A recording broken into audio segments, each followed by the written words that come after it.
Welcome. Welcome to you today, right now. If you feel weary, rest your feet and put down your cares, if only for an hour. If you feel joyful, let your soul dance and be infectious in the best kind of way. But however you feel, wherever you are on life's journey, whatever you want to become in this oh so wondrous and struggling world, welcome. Welcome to you today, right now. Come, let us worship together. I invite you to rise in body or spirit, to join our voices in our opening hymn, number 34 from the gray hymnal, Though I May Speak with Bravest Fire.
Please remain standing as Ken Kalamuk lights our chalice. Prometheus stole fire from the gods in order to share its power, its light, and its warmth with humanity.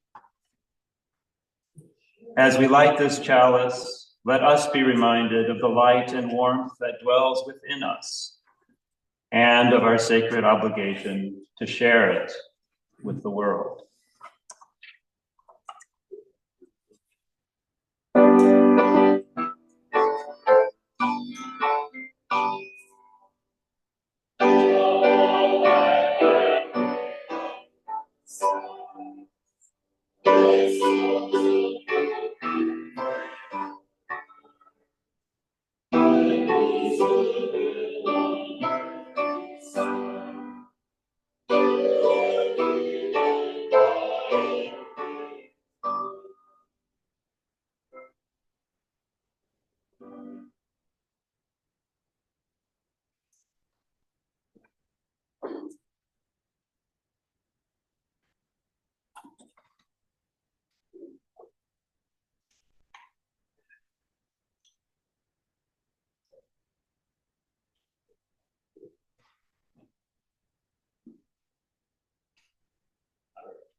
Dragons and giants.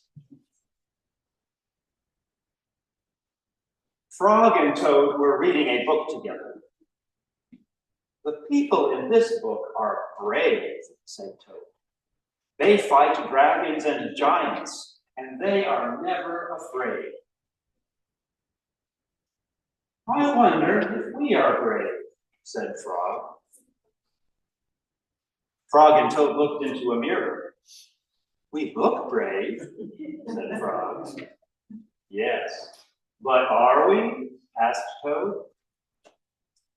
Frog and Toad went outside. "We can try to climb this mountain," said Frog. "That should tell us if we are brave."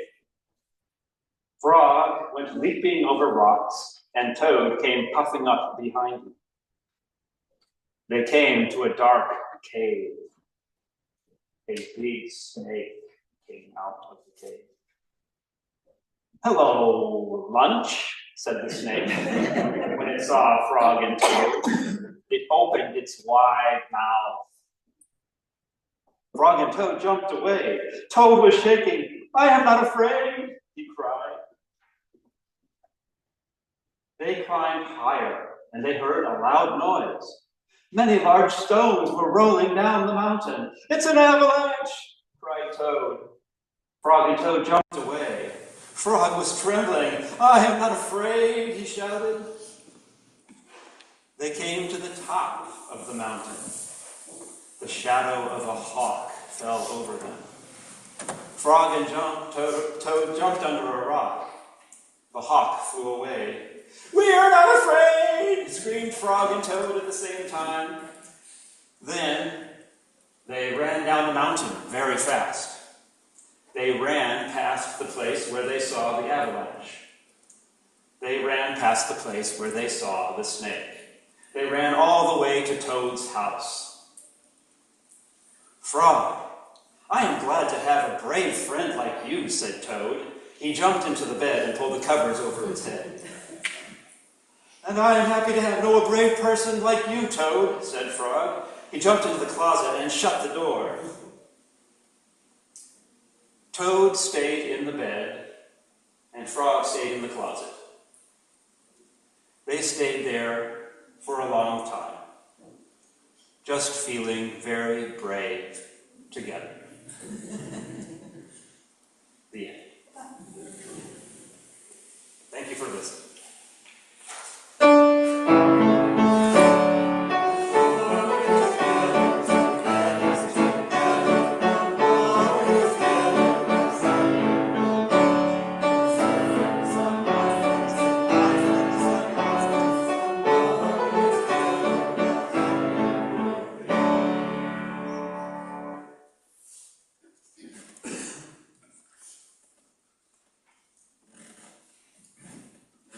Please remain seated for our prayer hymn, number 348 from the Gray Hymnal, "Guide My Feet."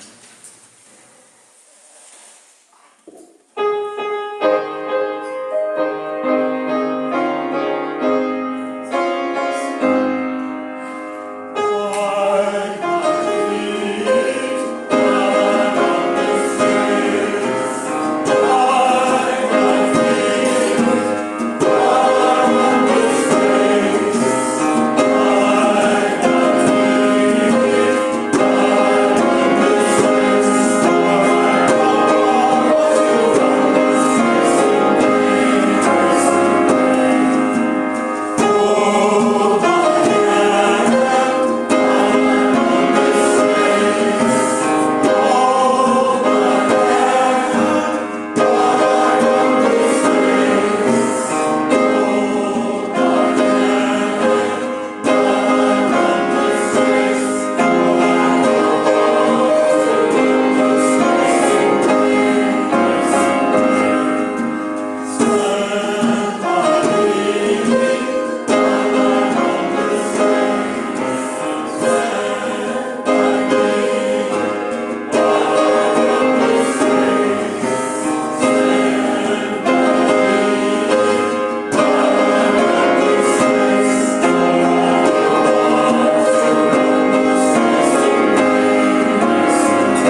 In the silence that follows the spoken prayer, you are invited to come forward and light a candle for any joys or concerns you hold in your heart this morning. These, the words of Chad Snyder. Love is loud.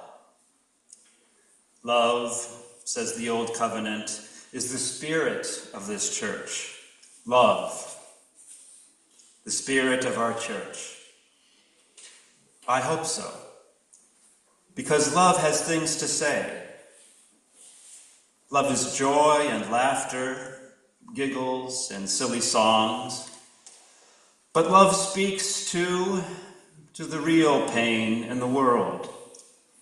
Love knows. It knows hate and fear, selfishness, greed, bullet and blade, the cutting edge of indifference. Love knows. And love does not let us turn away. It does not rest in thoughts and prayers. Love knows the names, says the names out loud, and will keep saying them until the day we hope against all that is holy, those names no longer need saying. Love is loud. Love clamors, it applauds, it shouts down and fires up. Love calls to the margin and, not waiting for the echo, chases its voice to that margin. In song and joyful noise, in apology for hurts caused, shifts the center until the margin isn't. Love does not suffer the suffering of others in silence, but resonates in silent space held for another's story. Love is the spirit of this church. If we choose it, give it voice. And if we make that choice, then in the noise, in the raucous joy and wailing pain, righteous rage, in the resonating silence, in the cacophony of beautiful voices and possibilities, through all that holy racket, love will guide us. Amen.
I light a candle for the joys and concerns of those beloveds joining us virtually. And I light a candle for all else that we hold in our hearts and our minds this morning. If your heart is hurting, know that your community is here to help, as is Pastor Laura. Please reach out with any needs.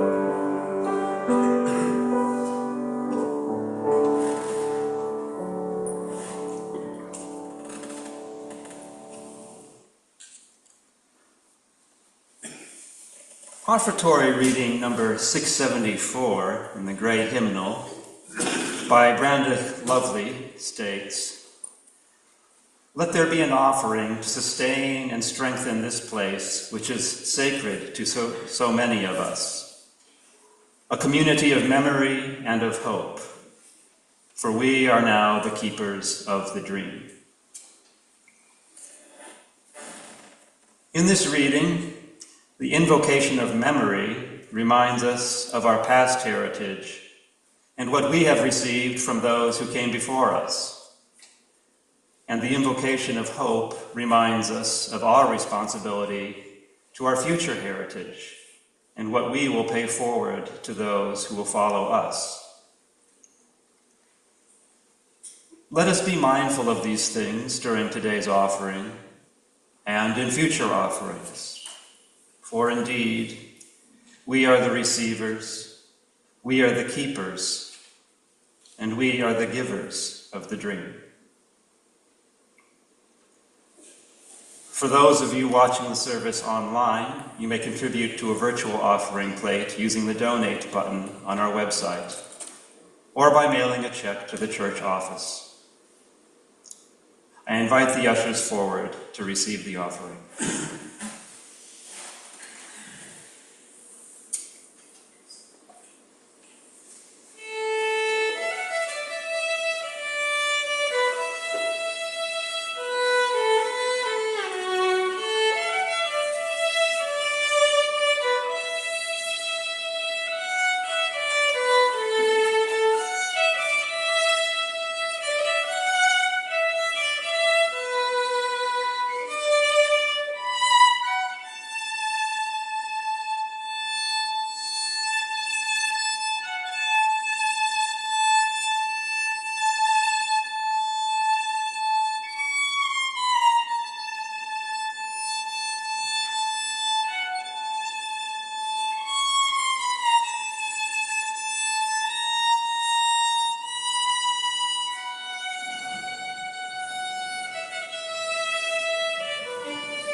For all that you do and all that you give to our church and its wider concerns, we give thanks.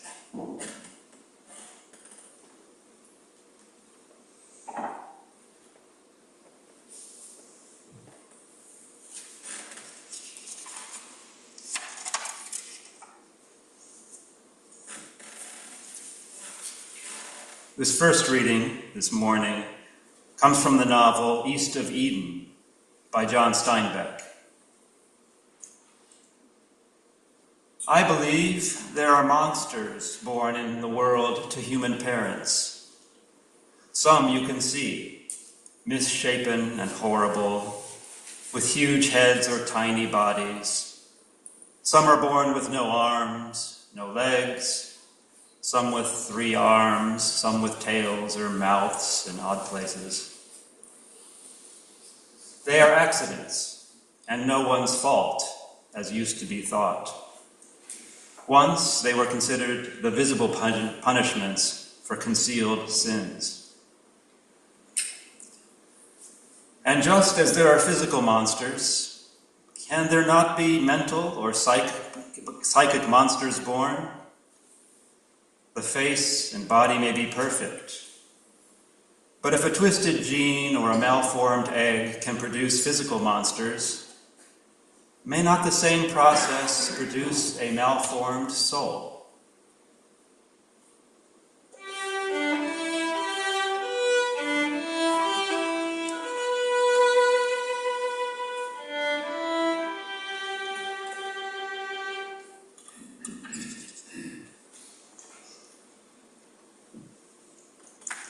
And our second reading from the book of Matthew, chapter 5, verses 43 through 48.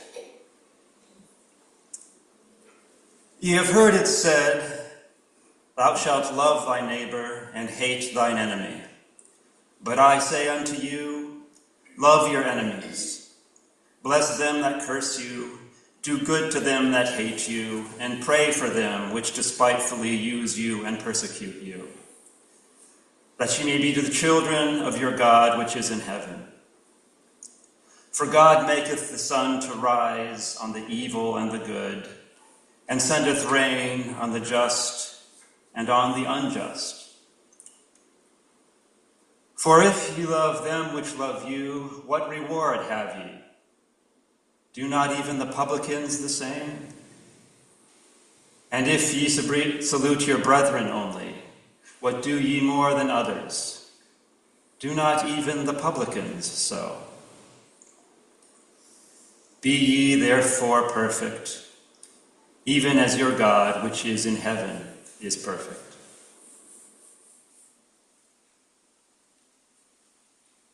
I invite you to rise and body your spirit to join our voices in hymn number 131 from the great hymnal, Love Will Guide Us.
Welcome. Welcome to part 2 of my 2-part series this month on the worship theme of inclusion. What's that? You missed part 1? No worries. I'll rehash a good bit this morning, and you can download the text of the sermon from a website, or if you're feeling particularly ambitious, you can even watch the service on our YouTube channel. Oh, brave new world with such technology in it.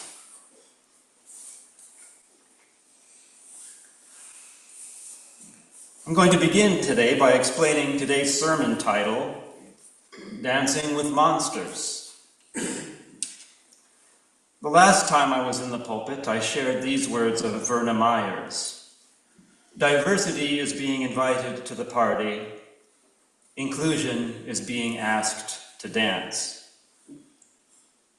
In the course of my sermon, I made the observation that it seems a heck of a lot easier to include those who share beliefs with me, those cut of a similar cloth, than those who are different from me. I raised the question of the hateful, and even those who would do us harm, asking, do I have to include them as well? Do I have to dance with them, the monsters? Because I sure as heck don't want to. Citing a lack of gumption and other material to cover, and with an internal sigh of relief, I kicked the can on any further reflection. Well, 2 weeks have rather quickly gone by, and so here we are. But first, an apology. Mea culpa, Latin for I am culpable. Guilty. Guilty? Guilty of what, you may ask? Well, of many things actually, but what I'm referring to this morning is my usage of the reading Nolite te bastardes coborandorum from Margaret Atwood's novel The Handmaid's Tale in my last service without giving it a proper explanation. I was struggling to find a concise way to do so, and in the end, I lazily tossed it out, hoping that folks would get it. Maybe some did, but definitely some did not.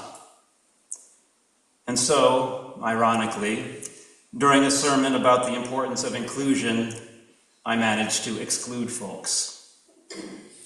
Mea culpa. So let's get this cleared up. The seemingly Latin phrase, nolite te bastardes carborandorum, is translated as, don't let the bastards grind you down. I say translated because it is not actually Latin, but rather what is called dog Latin, which is English, or another language, made to sound like Latin by applying Latin conjugations and declensions. And as it turns out, Atwood's Nolite te bastardes carborandorum is actually a riff on another dog Latin phrase, illegitimi non carborandorum, which actually has the same translation. Very good. Now that we know what the phrase means, my plan is to recall it in the context of the February 9th service, and then I will, fingers crossed, seamlessly and gracefully move on with my thoughts for today. So, where were we some 336 hours ago? Yes, I remember. I was wondering what a soul is supposed to do in these times, when it seems that the forces of hatred and fear have grabbed the reins and are commencing to cause some real trouble. My first suggestion was to avoid excessive news input, as the forces of hatred and fear have found a perhaps unwitting ally in the 24-hour news cycle. In addition to limiting our exposure, I'll invoke this morning's prayer and say that we should remember that love is loud. We should remember to join our voices in making that holy racket. And 2 weeks ago, I also took comfort in these final words of a prayer of the Reverend Gretchen Haley. Claim here a resilient freedom, the choice for love, for light, to live with joy and gratitude and praise as a form of resistance. And I went on to say that Reverend Haley is urging us in this tumultuous time to remember to include God in our lives and not to let the messages of hate grind you down. Nolite te bastardis coborundurum. So there's that. But what about engaging with someone who does not share your ideals? It seems like a tricky business. I want to share 2 more readings with you from this month's Soul Matters packet that address what I would call the shadow side of inclusion. And the first comes from Cole Arthur Riley. I quote, "I'm beginning to think alienation and rejection are the 2 great persuaders of our own unloveliness. The cunning will wield them against you so that you acquiesce to the systems of a community in order to retain membership in it. Perhaps you know what it's like to need to believe a certain doctrine or creed so that you can belong in a spiritual space, though not here at Channing UU. Or to vote a certain way to belong at a dinner table. When someone places your very belonging at stake, they are prodding an ancient wound. Not all belonging is self." End quote.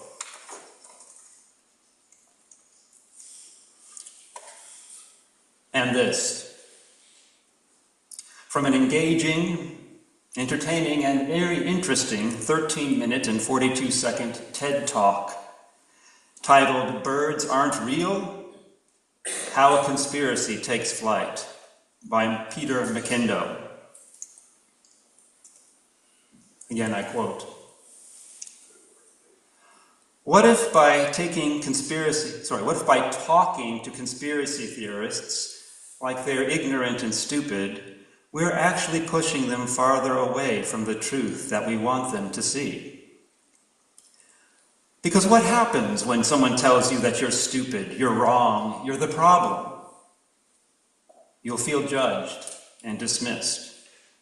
And most importantly, you'll feel othered, which may lead you to look for safety in those who are like-minded. We have to consider that conspiracy theorists are not just joining these groups for no reason. They're getting rewards, things that we are all looking for, a sense of purpose, community. What if, by addressing belief before belonging, we're starting the conversation in the wrong place? Instead of sitting in collective bewilderment and frustration about how these people could believe these things, these crazies, what if we first looked under the hood and thought about what made them vulnerable to this misinformation in the first place? What might they be getting out of this that they are not getting out of their everyday lives? How much does it have to do with a different truth? Or how much does it have to do with the community that truth brings? Let us direct our energy toward the crisis of belonging before the crisis of belief. End quote.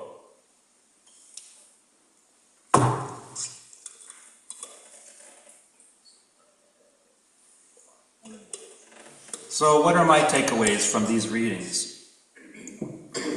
Well, 1, our deep-seated, even innate need for inclusion makes us vulnerable. We can be terrified of being excluded, and we will change or compromise our beliefs to fit in. 2, telling someone that they are stupid or crazy or ignorant or wrong is an act of exclusion. It is to tell that person that they do not belong among the sane, among the normal, among the reasonable. And so it should come as no surprise that such an action rarely, if ever, changes minds or hearts, and rather it usually has the opposite effect. So when I meet a person who thinks differently than I do, what do? I tread carefully. I don't usually engage in argument or political discussion. That won't be fruitful, and frankly, that's not really my style. And I am on the lookout for the opportunities to let my best self shine through.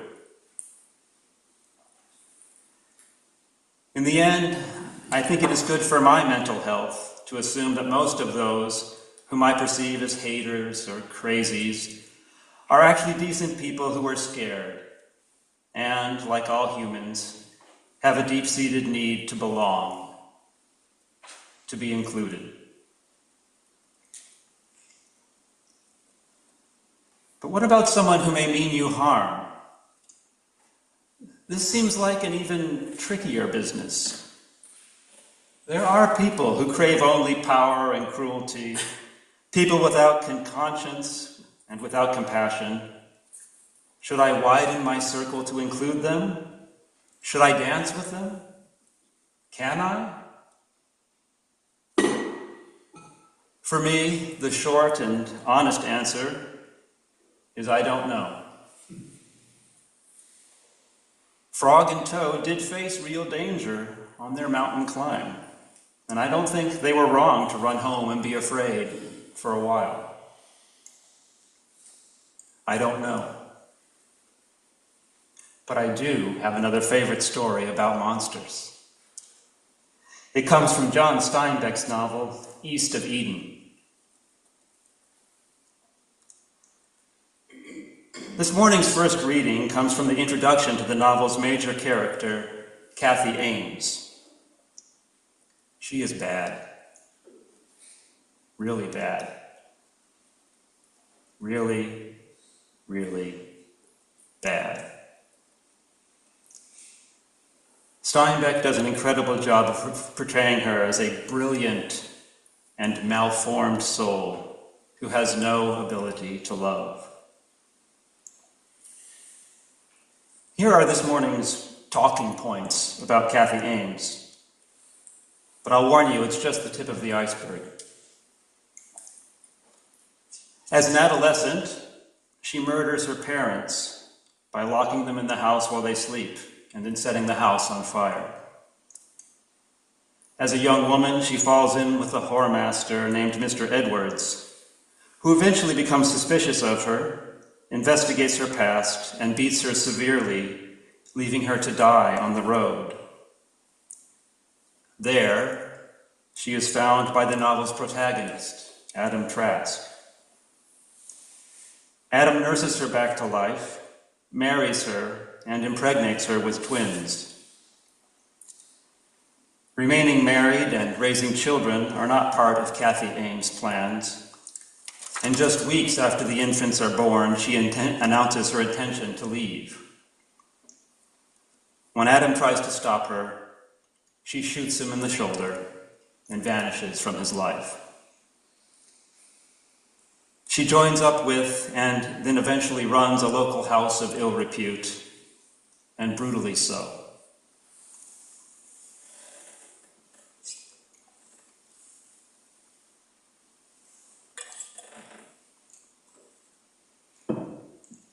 Many years later, Adam finally hears about her whereabouts, and he comes to see her. Their conversation is amazing and compelling, with Kathy's darkness and cruelty on full display up against Adam's love and acceptance. My favorite part of the scene, the part that always brings me to tears, happens towards its end.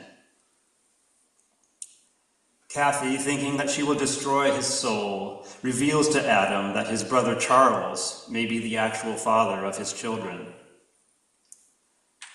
After Adam's initial shock and disbelief, he has a moment of divine, almost Zen-like clarity.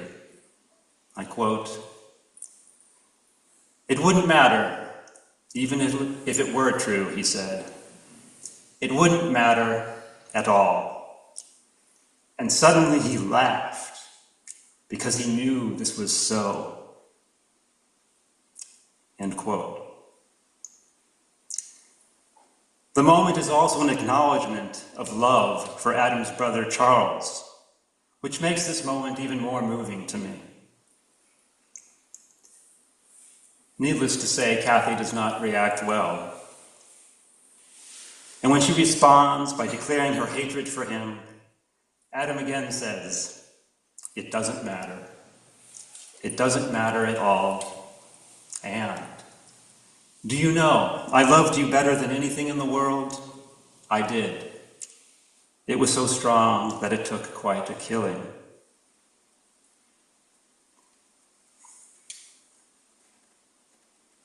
I have a friend who feels that the character of Kathy Ames in East of Eden is just too over the top. Surely no one is that bad. These days, I'm not so sure. But Adam Trask played the Good Samaritan by bringing Kathy Ames into his life, and he loved her, not knowing her for the psychic monster that she was, even after she shot him. And when her true nature was finally revealed to him, he laughed. He loved his enemy, and he loved his life.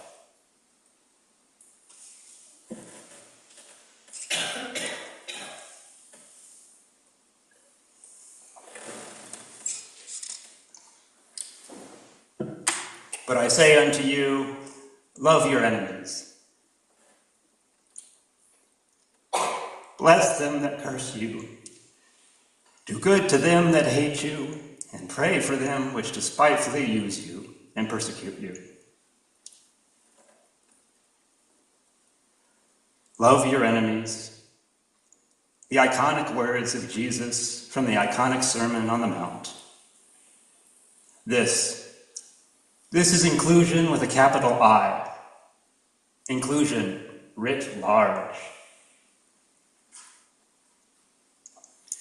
God includes everyone in the world.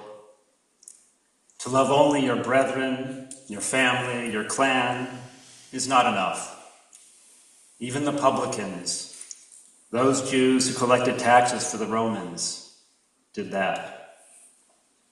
And incidentally, even though Jesus seems to be dissing the publicans here, he actually widens his circle to include them on many occasions in the New Testament. Yes, to include everyone is to be godlike. God as the sun shines on the evil and the good, and God as the rain falls on the just and the unjust. Can we do it? I hope so. And I believe we are honor-bound to try. And when things go wrong, when we fail, when we get hurt, may God give us the courage to try again. Amen.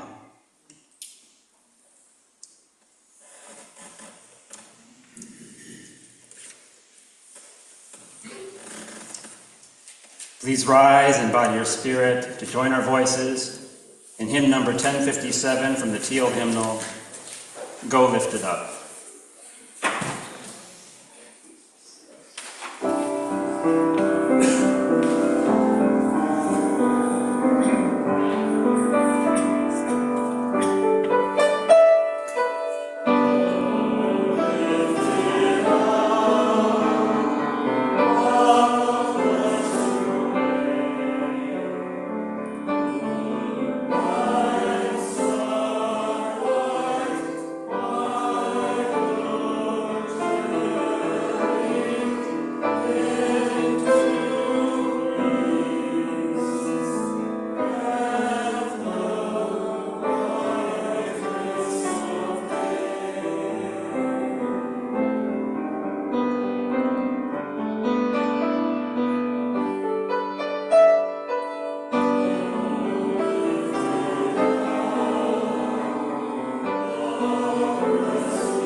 Go forth, widen your circle, try.